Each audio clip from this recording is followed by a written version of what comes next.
আলহামদুলিল্লাহ বাংলাদেশে এখন 5G গতিতে নেট পাইতেছে। তো বাংলাদেশের মানুষ অনেক টেনশনে ছিল যে ভিডিও আপলোড করতে পারে না। বাংলাদেশে সবচেয়ে বেশি টেনশন ফিল করছে যারা কাপল ব্লগার, যারা বউ নিয়ে ভিডিও করে, তারা হয়তো বা বেশি টেনশন করছেন।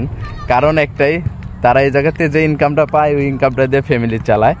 তো অনেক ভাই বেড়াদার যারা আবার নেটে কাজ করে ভালো পজিটিভ কাজ করে আর কি এখান থেকে অনেক টাকা ইনকাম করেন, অবশ্য তারা অনেক টেনশনে ছিলেন।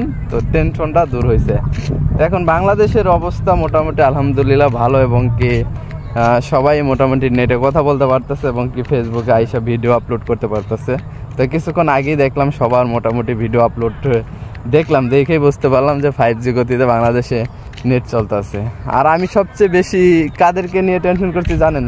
যারা কিনা বউ নিয়ে ভিডিও করে এবং কি কাপল ব্লগার, যারা আর কি এই ভিডিওর মাধ্যমে ইনকাম করে চলাফেরা করে এবং কি মানুষকে দেখায় যে এখান থেকে 1 লাখ 1.5 লাখ টাকা ইনকাম করতে পারি। তো মানুষকে আবার লোভলালসতা তৈরি করে, তাদেরকে নিয়ে বেশি টেনশন করছিলাম। যদি ফেসবুক বাংলাদেশ থেকে উঠাই দিত কোনো কারণে, যে ভিডিও আপলোড করতে পারবো না, তাহলে সবচেয়ে বেশি কষ্ট পাইতো এবং কি না খেয়ে মারা যাইতো আমার মনে হয় সেগুলো হইতেছে কাপল ব্লগাররা আর যারা বউ নিয়ে ভিডিও বানায়। আবার তারা বউ নিয়ে ভিডিও বানায় আবার প্রবাসীদেরও দেখি গালাগালি করে।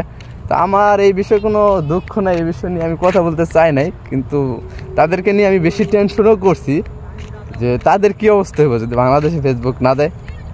তাদের অবস্থা অনেক করুণ হয়ে যেত। যাই হোক, আল্লাহ যাকর ভালোর জন্য করে।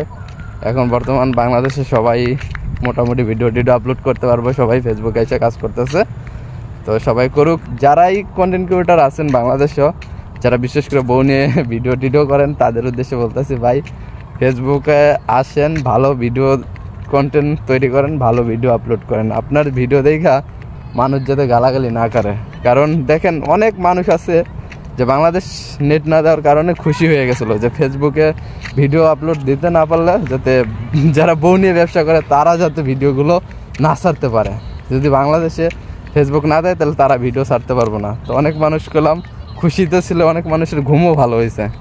তো যাই হোক, সবাই ভালো থাকবেন, সুস্থ থাকবেন, আর আমার কথাই কেউ মাইন্ড করবেন না। আজকের ভিডিওটা আর কি বাংলাদেশে 4G গতিতে নেট চলার কারণে বললাম। তো সবাই ভালো থাকবেন, আল্লাহ হাফেজ।